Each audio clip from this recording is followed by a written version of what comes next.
Assalamualaikum warahmatullahi wabarakatuh. Perkenalkan, nama saya Anggun Sukma Alfianti, kelas 11 OTKP 1, nomor absen 3. Di sini saya akan menjelaskan tentang humas, dari sejarah perkembangan humas, pengertian humas, dan lain sebagainya. Yang pertama, saya akan menjelaskan tentang sejarah perkembangan humas. Sejarah perkembangan humas di Indonesia secara konsepsional terjadi pada tahun 1950-an. Pada saat itu berdiri organisasi humas yang pertama kali di perusahaan perminyakan negara Pertamina. Karena sangat penting dalam menjalani hubungan komunikasi timbal balik dengan pihak-pihak lain seperti perusahaan swasta, BUMN, BUMA, dan masyarakat. Kemudian pada tahun 1954 secara resmi humas diterapkan pada jajaran kepolisian. Kemudian berkembang pada instansi-instansi pemerintah dan swasta pada awal tahun 1970-an. Pengertian humas. Pengertian humas secara umum adalah salah satu bagian dari organisasi yang berfungsi untuk melakukan interaksi, hubungan, dan kerjasama dengan masyarakat yang terkait dengan organisasi tersebut. Humas merupakan singkatan dari hubungan masyarakat atau dalam bahasa Inggris disebut dengan public relation, yang bertanggung jawab dalam membangun dan mempertahankan reputasi, citra, dan komunikasi yang baik dan bermanfaat antara organisasi dan publik. Definisi public relation. Yang pertama, Colson Thomas 2002. Public relation adalah usaha yang direncanakan secara terus-menerus dengan sengaja guna membangun dan mempertahankan pengertian timbal balik antara organisasi dan masyarakat.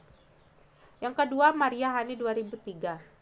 Public relation adalah interaksi dan menciptakan opini publik sebagai input yang menguntungkan untuk kedua belah pihak dan merupakan profesi yang profesional dalam bidangnya karena merupakan faktor yang sangat penting dalam pencapaian tujuan organisasi dengan secara tepat dan dengan cara terus-menerus karena public relation merupakan kelangsungan hidup organisasi yang bersangkutan. Yang ketiga, Alma JR 2002. Public relation adalah kegiatan komunikasi yang dimaksud untuk membangun citra yang baik terhadap perusahaan. Yang keempat, Marston 1999. Public relation adalah suatu perencanaan dengan menggunakan komunikasi persuasif untuk mempengaruhi persepsi masyarakat. Konsep dasar humas. Yang pertama, komunikasi.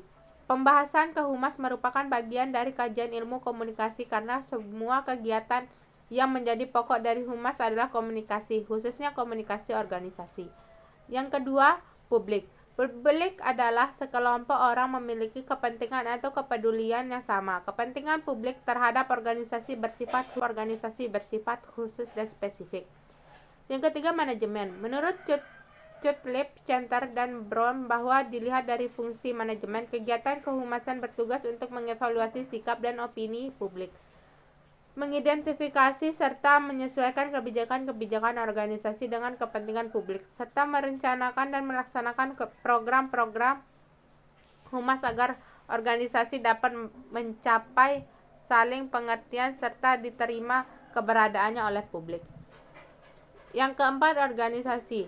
Don Barnes menyatakan bahwa dalam organisasi humas berfungsi untuk memberikan saran pada pihak manajemen mengenai kebijakan dan kaitannya dengan publik, mengkoordinir kegiatan komunikasi organisasi, melakukan upaya-upaya untuk menjalin hubungan antara organisasi dan publik, dan mencari informasi mengenai opini publik terhadap organisasi. Karakteristik humas. Yang pertama, adanya upaya komunikasi yang bersifat dua arah. 2. Sifat terencana. 3. Berorientasi pada organisasi. 4. Publik sasarannya. Tujuan humas.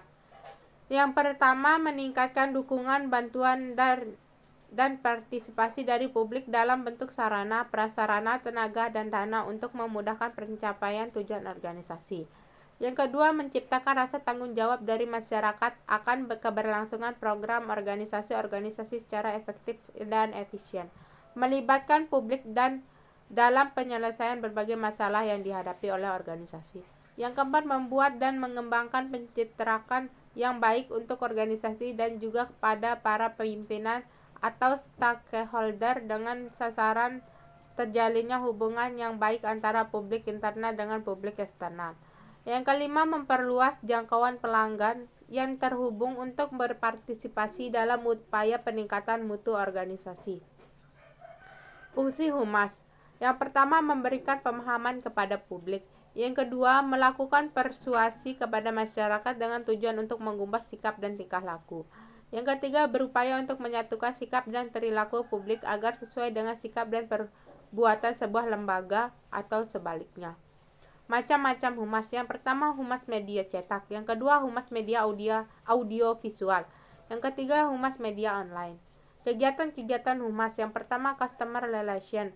Yang kedua, employer relation. Yang ketiga, community relation. Yang keempat, government relation. Yang kelima, media relation. Peranan humas. Yang pertama, expert receiver communication facilitator, communication facilitator, technician komunikasi. Sekian dari presentasi saya. Jika ada kesalahan kata, mohon dimaafkan. Assalamualaikum warahmatullahi wabarakatuh.